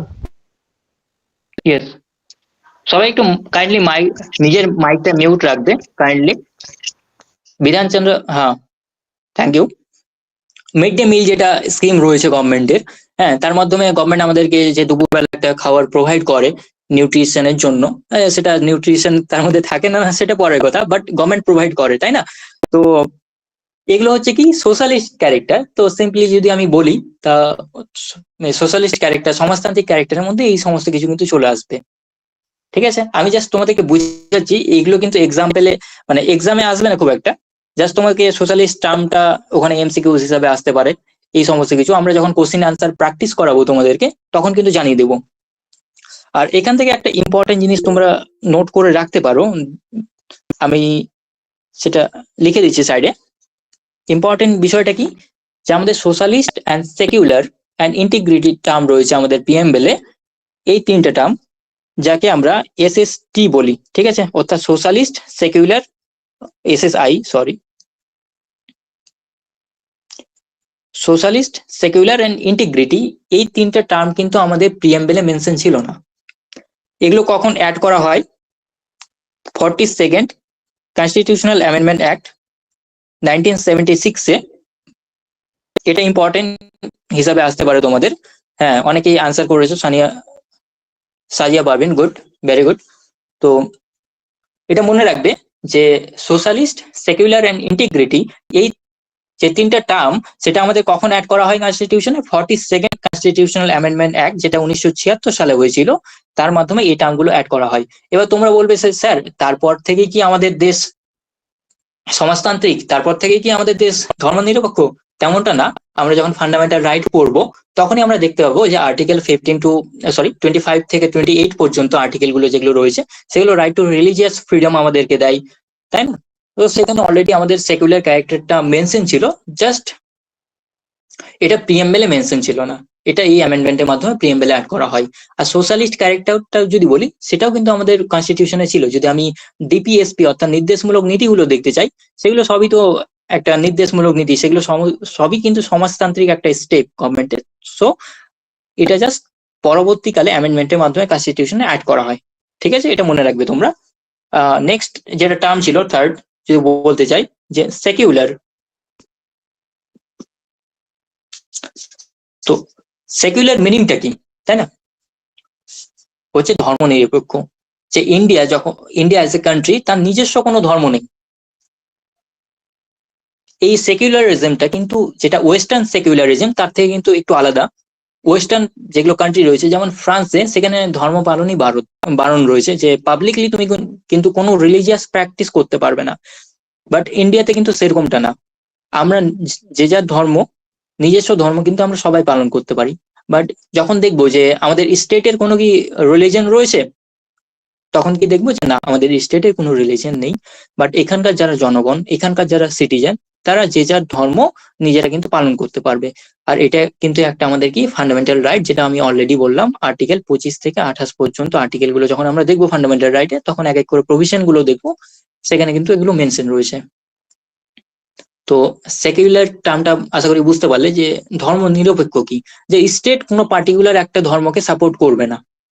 স্টেটের কাছে সব ধর্মই সমান, এবং যারা জনগণ, তাদের যেটা ধর্মের রীতিনীতি, হ্যাঁ, সেগুলো সবাই নিজের ধর্ম পালন করতে পারবে, যতক্ষণ পর্যন্ত সেখানে কোনো মানে ভায়োলেন্স না হয়, হ্যাঁ, কোনো হিংসা না হয়ে যায়। যেমন এখন রিসেন্টলি আমরা দেখছি বিভিন্ন জায়গায় কমিউনাল ভায়োলেন্স হচ্ছে। এরকম যখন হবে, তখন স্টেট তো সেটাকে মানে দমানোর জন্য, সেই কন্ডিশনটাকে ঠিকঠাক করার জন্য কিন্তু স্টেট তখন স্টেপ নিবে। বাট আমি যদি একটা জেনারেল পার্সপেক্টিভ দেখি, যখন সব জায়গায় আমরা অ্যামিকেবলি অর্থাৎ ভ্রাতৃত্ববোধ অনুযায়ী আমরা সবাই হিন্দু মুসলিম ভাই ভাই হিসাবে যখন বসবাস করি, যখন শান্তি রয়েছে সব জায়গায়, তখন কিন্তু আমরা নিজের যা ধর্ম আমরা নিজেরা কিন্তু পালন করতে পারবো। এটা হচ্ছে ইন্ডিয়ার সেকুলার ক্যারেক্টার। আর নেক্সট যদি আমি বলি, সবচেয়ে ইম্পর্টেন্ট যেটা, এটা আমাদের জানা দরকার, সেটা হচ্ছে ডেমোক্রেটিক। ডেমোক্রেটিক মানে হচ্ছে গণতান্ত্রিক। গণতান্ত্রিক কাকে বলবো? আমাদের যে গভর্নমেন্ট হবে, যখন মানে যে কোনো জায়গার গভর্নমেন্ট হোক না কেন, যখন জনগণ ভোটাধিকারের মাধ্যমে নিজস্ব সরকারকে চুজ করবে, তখন সেটা কি হবে? সেটাকে গণতান্ত্রিক পদ্ধতি বা সেটাকে ডেমোক্রেসি বলা হয়। যেমন আমাদের দেশে ইন্ডিয়াতে ডেমোক্রেসি রয়েছে। অলরেডি আমরা কিছুদিন আগেই ওয়েস্ট বেঙ্গলে পঞ্চায়েত ইলেকশন হলো, যাদের 18 বছর হয়ে গেছিল তারা হয়তো সেখানে পার্টিসিপেট অলরেডি করেছো, বা যাদের হয়নি তারা হয়তো আগামী লোকসভা ভোটে হয়তো 24-এ পার্টিসিপেট করতে পারবে তোমরা। যে নিজস্ব যে পছন্দের ক্যান্ডিডেট তাকে তুমি ভোট দিয়ে ভোট প্রদান করতে পারো। তো এটাই হচ্ছে ডেমোক্রেসি, যে আমাদের যে জনপ্রতিনিধি হবে তাকে আমরা ভোট দানের মাধ্যমে ইলেক্ট করব এবং সে আমাদেরকে পরবর্তীকালে রুল করবে। সেটা হচ্ছে ডেমোক্রেসি, সেটা হচ্ছে গণতান্ত্রিক পদ্ধতি। এবার যদি আমি বলি যে ইন্ডিয়ার ডেমোক্রেসিটা কেমন বা আলাদা কিছু না, তো এগুলোর বর্ডার পার্সপেক্টিভ, বর্ডার টার্ম রয়েছে, যে কোথায় ডেমোক্রেসি রয়েছে, কোথায় পার্লামেন্টারি ডেমোক্রেসি রয়েছে, হ্যাঁ, কোথায় পার্লামেন্টারি ডিক্টেটরশিপ রয়েছে। এই সমস্ত তোমাদের জানার বিষয় না, যখন ক্লাস হবে তখন যদি তোমাদের জানার ইচ্ছা থাকে তো আমি সেগুলো টার্ম কিন্তু তোমাদের ডিফাইন করে দিব শর্ট, মানে জানার পার্সপেক্টিভে, বাট এক্সাম পার্সপেক্টিভে সেটা কিন্তু ইম্পর্টেন্ট না। ঠিক আছে, তো এখানে আমি একটা মানে ডেফিনেশন ইউজ করতে চাইবো। হয়তো তোমরা শুনে এসেছো যে আব্রাহাম লিঙ্কন ইউএস এর ফর্মার প্রেসিডেন্ট ছিলেন, তিনি ডেমোক্রেসি সম্পর্কে একটা টার্ম ইউজ করেছিলেন, যেটাকে কি বলা হয়, যে democracy is by the people, for the people, of the people. অর্থাৎ জনগণের দ্বারা, জনগণের জন্য, জনগণের যেটা শাসন সেটাকে আমরা কি বলবো, ডেমোক্রেসি। যদিও ইন্ডিয়াতে বর্তমান যে ডেমোক্রেসির অবস্থা সেটা কিন্তু খুব একটা ভালো না। কেন ভালো না আমি এক্সাম্পল দিয়ে বোঝাচ্ছি তোমাদেরকে। আর যেটা বললাম, আমাদের যে ডেমোক্রেসি, আমাদের কনস্টিটিউশনের রক্ষাকর্তা কে? সুপ্রিম কোর্ট, তাই না? আর সুপ্রিম কোর্ট তখনই ভালো রায় দিতে পারবে যখন তোমাদের মতো লয়াররা, হ্যাঁ, তোমরাই তো পরবর্তীকালে দেশের ভবিষ্যৎ, তোমরাই তো লয়ার হবে, তাই না? কি পারবে না লয়ার হতে? শুধু লয়ার না, ফেমাস পার্সোনালিটি লাইক নানি পালকিওয়ালা, হ্যাঁ, ক্যারিসমেটিক পার্সোনালিটি, ওনার মতো হতে হবে, যে তোমরা এমন কিছু আর্গুমেন্ট পেশ করবে, হ্যাঁ, যাতে দেশের ভবিষ্যৎটা খুব ভালো দিকে যায়। তো রিসেন্টলি আমরা দেখলাম, যারা নিউজ ফলো করে থাকবে, যে চণ্ডীগড় মেয়র ইলেকশন হয়েছিল, তাই না, কিছুদিন আগেই। সেখানে একটা কারচুপি হয়, পার্টিকুলারলি কোনো একটা পার্টি, হ্যাঁ, বা কোনো একটা পার্টি ঠিক বলবো না, সেখানে যে অফিসার ছিলেন, হ্যাঁ, সেই অফিসার কি করেন, কিছু ভোটকে ক্যান্সেল করে দেন। আর সেটা সিসিটিভি ক্যামেরায় ভাইরাল হয়ে যায়, মানে সেটা ধরা পড়ে যায়, যদিও তোমরা হয়তো দেখে থেকেছো সেটা। তো সেটা কিন্তু একটা ফ্রি অ্যান্ড ফেয়ার পদ্ধতি না। আমি যদি ডেমোক্রেসির কথা বলতে চাই, সেটা কি হবে, ফ্রি অ্যান্ড ফেয়ার ইলেকশন হবে। ফ্রি মানে কি, যে এখানকার যারা জনগণ হবে, যারা প্রাপ্তবয়স্ক ভোটাধিকার, মানে ইউনিভার্সাল অ্যাডাল্ট ফ্র্যাঞ্চাইজ এখানে হবে, যে 18 বছরের বেশি বয়স্ক যারা নাগরিক তারা ভোটদানের অধিকার পাবে। আর সেটা ভোটদানের অধিকারটা কেমন, ফ্রি। অর্থাৎ যে জনগণ তারা ফ্রিলি নিজস্ব যে ক্যান্ডিডেট তাকে ভোটদান প্রদান করতে পারবে। আর ফেয়ারটা কি, যে এই ভোটদান পদ্ধতি যেটা হবে সেটা কিন্তু ফেয়ার হবে, সেখানে কোনো রকম কিন্তু থাকবে না। যেমন রিসেন্টলি হয়তো তোমরা সন্দেশখালী অনেক ঘটনায় শুনে থেকেছো, যে সেখানকার অনেক মহিলা এটা ডিমান্ড করছে, যে বা পুরুষরাও ডিমান্ড করছে, যে তাদেরকে মানে তাদের মনে নেই যে কত বছর থেকে তারা ভোট প্রদান করেনি। এটা কিন্তু ঠিক না, তাই না? যেমন আমি চণ্ডীগড়ের কথা বললাম, যে সেখানেও পার্টিকুলারলি কোনো একটা পার্টিকে জেতানোর জন্য কোন একটা কিছু ভোটকে কিন্তু ক্যান্সেল আউট করে দেওয়া হয়। লেটার অন সুপ্রিম কোর্ট সেটাতে হস্তক্ষেপ করে এবং বলে যে এই ধরনের পদ্ধতি কিন্তু মানে প্র্যাকটিস করা ডেমোক্রেসির ক্ষেত্রে বিপজ্জনক। তো এই ক্ষেত্রে কিন্তু আমাদেরকে সুপ্রিম কোর্ট রক্ষা করে নিচ্ছে। তো এটাই ছিল ডেমোক্রেসির একটা বেসিক কনসেপ্ট, সেটাকে আমি কারেন্টের সাথেও তোমাদেরকে রিলেট করিয়ে দিলাম। তো ক্লাসগুলো কিন্তু এইভাবেই হবে আমাদের, হ্যাঁ, যে একটু থামো, কি বোর হয়ে যাচ্ছ না তো তোমরা? কন্টিনিউ করব কি বলো? কমেন্টের মাধ্যমে বলো কিন্তু। ভালো লাগছে ক্লাস? কন্টিনিউ করব? কি বোর হচ্ছে না তো? স্যার এ পর্যন্ত রাখেন। কি এই পর্যন্ত? হ্যাঁ, ঠিক আছে। হ্যাঁ, হ্যাঁ স্যার এই পর্যন্তই। ওকে ওকে, বাকিটা একটু বলো। আমি ঠিক আছে, আমি শেষ করে দিব। হ্যাঁ, একটু থাকো, একটু 10 মিনিটের মতো থামো, আমি কনক্লুড করছি, ঠিক আছে? লাস্ট একটা টার্ম জাস্ট বেঁচে গেল, যে হ্যাঁ, কেউ কিছু বলছো কি আর? জি স্যার। একটু ওয়েট করো, জাস্ট একটু আমার একটা মানে গেট অফ আছে আর কি, সেটা আমি একটু ওপেন করে আসছি।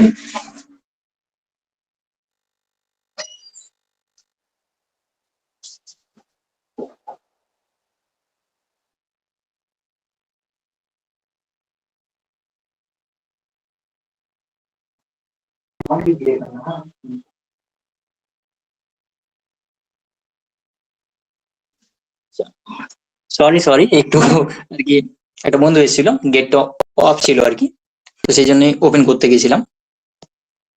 হ্যাঁ, তো আমি যদি বলতে যাই যে ফ্রি অ্যান্ড ফেয়ার সমস্ত কিছু বললাম, আর তোমরা বললে যে ক্লাসটা ভালো লাগলো, তো জাস্ট এটাই আমাদের প্রাপ্তি যে তোমাদেরকে আমরা বুঝাতে পারছি।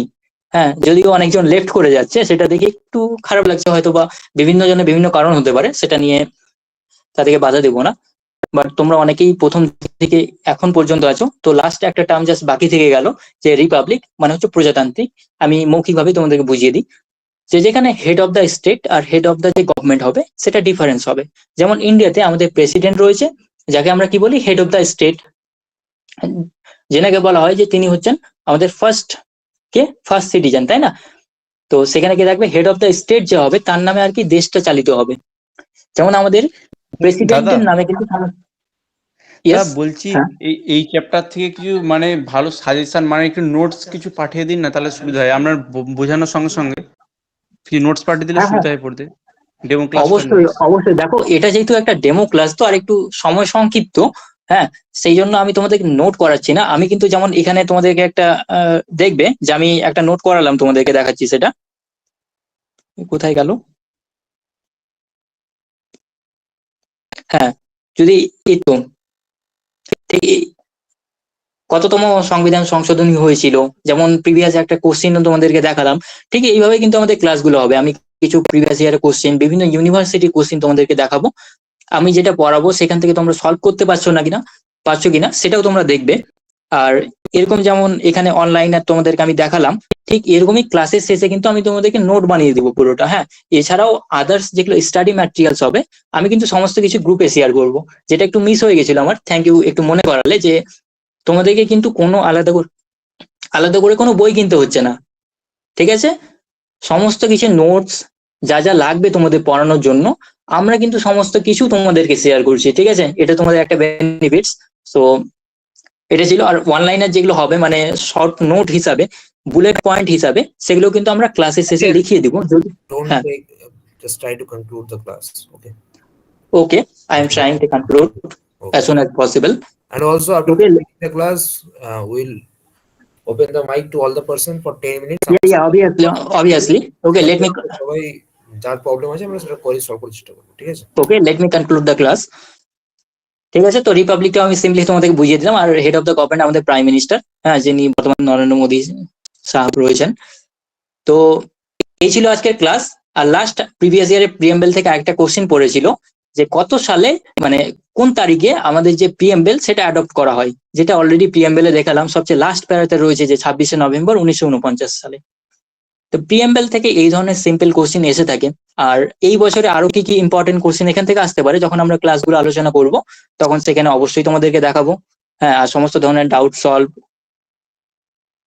ইম্পর্টেন্ট জিনিস, নোটস মেকিং সবগুলো কিন্তু করাবো।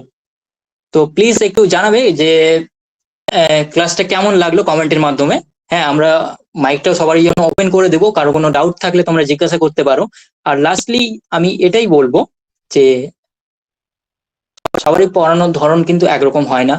হ্যাঁ, টিচারের পক্ষেও সবার সাথে কানেক্ট করা সম্ভব হয় না, বিভিন্ন জন বিভিন্ন মেন্টালিটি থাকে, বিভিন্ন ব্যাকগ্রাউন্ড থেকে আসে। তো আমি চেষ্টা করেছি আমার বেস্ট দেওয়ার, ঠিক আছে? তোমাদেরকে সমস্ত ভাবে কানেক্ট করার কারেন্টের সাথে, তোমাদের বেসিক কনসেপ্ট থেকে শুরু করে সেটাকে কারেন্টের সাথে রিলেট করার। আর যখন আমরা ক্লাস করাবো তোমাদেরকে আরো অনেক ধরনের কনসেপ্ট, কিছু কেস ল, সমস্ত কিছু কিন্তু আমরা ডিটেলস ডিসকাশন করবো ক্লাসে। তো ক্লাসগুলো আমাদের খুব ফ্রেন্ডলি হতে চলেছে। হ্যাঁ, আর আশা করব তোমাদের সবাই কিন্তু আমাদের এই কোর্সটা তোমরা পারচেজ করবে। হ্যাঁ, যদি কারো কোনো সমস্যা হয়ে থাকে অবশ্যই কোঅর্ডিনেটরের সাথে কন্ট্যাক্ট করবে। ফিস মেইনলি আমি মানে এখানে বলতে একটা কেমন লাগছে, বাট তুমি যদি প্রসপেক্টরটা আমাদের ফলো করো সেখানে দেখে নিবে আমরা খুব মিনিমাম ফিস রেখেছি যাতে সমস্ত ধরনের স্টুডেন্টরা এটা পারচেস করতে পারে। তবু আমি বলে দিই 999, ঠিক আছে? 999 টাকা ওয়ান টাইম, ঠিক আছে, পেমেন্ট। যে এটা না যে প্রত্যেক মাসে তোমাকে 999 করতে হচ্ছে, সেটা না, একবারই 999, এর চেয়ে বেশি কিছু না। ওয়ান টাইম পেমেন্ট করবে, এর মধ্যে সমস্ত কিছু ফ্যাসিলিটিস যেগুলো বলা হয়েছে সমস্ত কিছুই কিন্তু তোমাকে দেওয়া হবে।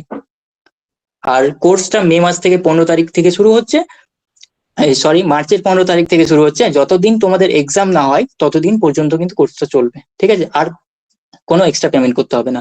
তো লাস্টলি আমি এটাই বলে কনক্লুড করব, তোমরা দেখো তোমাদের মধ্যে তোমরা খুব ইয়াং, ঠিক আছে, 17-18 বছর রয়েছো, ঠিক আছে, অনেক জোশ রয়েছে বিভিন্ন জনের মধ্যে। হ্যাঁ, তোমরা পারবে, তোমাদের মধ্যে একটা পোটেনশিয়াল রয়েছে, জাস্ট তোমাদের একটা গাইডেন্সের অভাব রয়েছে, যেই গাইডেন্সটাই আমরা প্রোভাইড করব। হ্যাঁ, আর এছাড়াও তোমরা এই গাইডেন্সটা প্রোভাইড করলেই বা নিজের চেষ্টা করলেও তোমরা কিন্তু এই ধরনের এন্ট্রান্স এক্সাম ক্লারিফাই করতে পারবে। আর বেসিক্যালি আমি এক্সামের উপরে যদি কথা বলি, যে এক্সামটা সবচেয়ে লাস্ট কথা না, তোমরা যেখান থেকেই পড়াশোনা করো না কেন, মেইনলি আমাদেরকে কি হতে হবে, একটা ভালো নাগরিক হতে হবে, তাই না? তোমরা যেমন ল ফিল্ডে পারসিউ করতে চাও, তাহলে কি করতে হবে, তোমাদেরকে একটা ভালো লয়ার হতে হবে, তাই না? সবচেয়ে লয়ার হতে হবে, নট লায়ার, ঠিক আছে? তো এমন লয়ার হবে যাতে আমাদের যারা সাধারণ মানুষ তাদের পাশে দাঁড়াতে পারো, তাদেরকে ন্যায় প্রদান করাতে সাহায্য করতে পারো, আমাদের যে কনস্টিটিউশন সেটাকে রক্ষা করতে পারো। হ্যাঁ, যদি তোমরা জুডিশিয়ারিতে যাও তো কনস্টিটিউশনকে অবশ্যই রক্ষা করবে। হ্যাঁ, তোমাদের মধ্যে একটা পোটেনশিয়াল রয়েছে, সেটা তোমাদের বিভিন্ন রিপ্লাইয়ে বিভিন্ন কোশ্চিন বলার ধরনে, হ্যাঁ, এতক্ষণ ধরে মনোযোগ দিয়ে যে তোমরা সেশনটা শুনছো, সেই সমস্ত কিছুতেই কিন্তু সেটা ফুটে উঠছে যে তোমরা কতটা এনার্জেটিক, হ্যাঁ, তোমাদের মধ্যে কতটা চাহিদা রয়েছে, এই সমস্ত কিন্তু এখান থেকেই বোঝা যাচ্ছে আর কি। সো লাস্টলি বলবো যে যেখান থেকেই পড়াশোনা করো না কেন, হ্যাঁ, সেটা আমাদের কাছ থেকেই হোক, অন্য কোনো ইনস্টিটিউশন থেকেই হোক, সেলফ স্টাডি হোক না কেন, হ্যাঁ, মেক শিওর যে খুব ভালো একটা নাগরিক হতে হবে তুমি, যেখানে সমাজের আর 4টা মানুষের তুমি কাজে আসবে। তো এই বলে আজকের সেশনটা আমি কনক্লুড করছি। কিছুক্ষণের মধ্যেই সবারই মাইকটা ওপেন করে দেওয়া হবে। আমি যে আমাদের ব্যাচ